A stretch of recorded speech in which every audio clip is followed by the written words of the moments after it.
Assalamualaikum warahmatullahi wabarakatuh. Saya Nur Aini Puspita Dewi. Di sini saya akan mempresentasikan tentang penulisan paragraf. Yang pertama, definisi dan syarat paragraf. Paragraf merupakan bagian karangan yang terdiri atas beberapa kalimat yang berkaitan secara utuh dan padu serta membentuk satu kesatuan pikiran. Secara lahiriah, bagian paragraf terdiri atas yang pertama kalimat topik atau kalimat utama, yang kedua kalimat penjelas, yang ketiga kalimat penegas, dan yang keempat penghubung antar kalimat. Paragraf memiliki sebuah kelengkapan yang bersifat wajib untuk menjadi satu bagian yang utuh. Syarat tersebut bersifat mutlak dan wajib terpenuhi. Agar paragraf menjadi padu, terdapat tiga persyaratan yang harus dipenuhi, yaitu kepaduan, kesatuan, dan kelengkapan. Yang pertama, kepaduan paragraf adalah kekompakan hubungan antara kalimat yang satu dengan kalimat yang lain dalam bentuk paragraf itu. Setiap kalimat dalam paragraf itu berhubungan. Kepaduan dapat dibentuk dengan unsur-unsur berikut. Yang pertama, repetisi kata kunci. Yang kedua, pengguna kata ganti. Yang ketiga, penggunaan kata transisi. Dan yang keempat, urutan isi paragraf. Kedua, kesatuan paragraf. Semua kalimat yang ada dalam paragraf itu mendukung satu pikiran utama atau bisa dikatakan memiliki satu pikiran utama yang menjiwai isi seluruh paragraf. Yang ketiga, kelengkapan paragraf. Kelengkapan yang dimaksud di sini adalah ketuntasan pembicaraan dalam suatu paragraf. Hal ini bisa dilakukan dengan menghadirkan kalimat-kalimat penjelas yang cukup menunjang kalimat topik, memiliki beberapa pikiran penjelas yang mendukung pikiran utama. Selanjutnya yaitu jenis paragraf. Yang pertama, jenis paragraf berdasarkan letak kalimat utamanya. Selanjutnya, paragraf deduktif. Paragraf deduktif merupakan jenis paragraf yang letak kalimat utamanya di awal paragraf.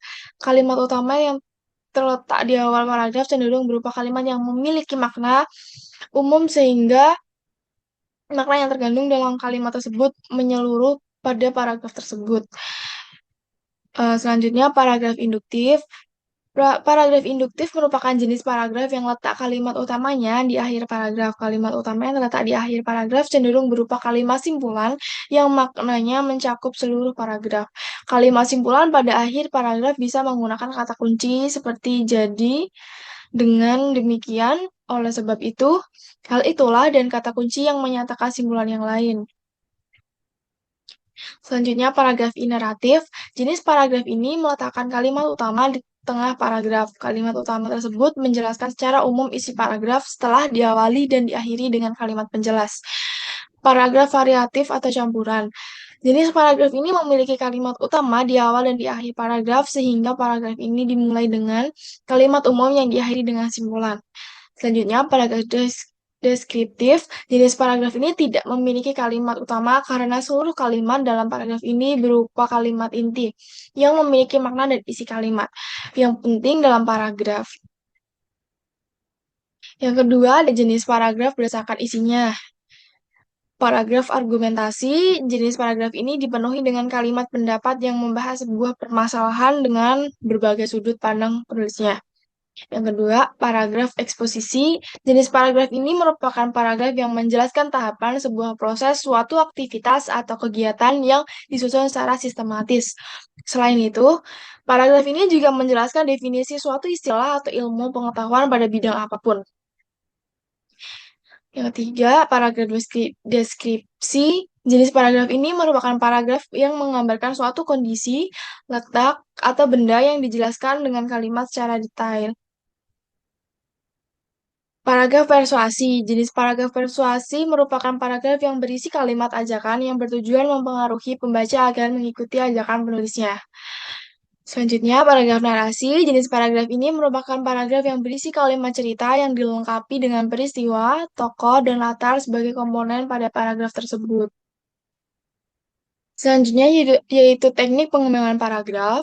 Paragraf dapat dikembangkan dengan berbagai cara, yaitu umum khusus, khusus umum, generalisasi, definisi, sebab akibat, akibat sebab, sebab akibat pertama, akibat kedua, analogi, kronologi, perbandingan, dan contoh. Penjelasan dan contoh dari masing-masing teknik pengembangan paragraf sebagai berikut. Yang pertama, umum khusus. Paragraf umum khusus dimulai dengan pikiran utama, pernyataan umum, kemudian diikuti pikiran-pikiran penjelas pernyataan khusus. Yang kedua, khusus umum. Paragraf dimulai dengan pikiran-pikiran penjelas pernyataan khusus, kemudian diikuti pikiran utama, pernyataan umum. Generalisasi, paragraf yang diawali dengan sejumlah fakta atau fenomena khusus yang memiliki kemiripan menuju ke sebuah kesimpulan. Yang keempat, definisi paragraf yang memberikan batasan tentang suatu yang menguraikan dengan beberapa kalimat. Yang kelima, sebab akibat. Paragraf yang diawali dengan peristiwa-peristiwa yang menjadi sebab dan diakhiri dengan peristiwa-peristiwa yang menjadi akibat. Yang keenam, akibat sebab. Paragraf yang diawali dengan peristiwa-peristiwa yang menjadi akibat, kemudian diutarakan peristiwa-peristiwa yang menjadi penyebabnya.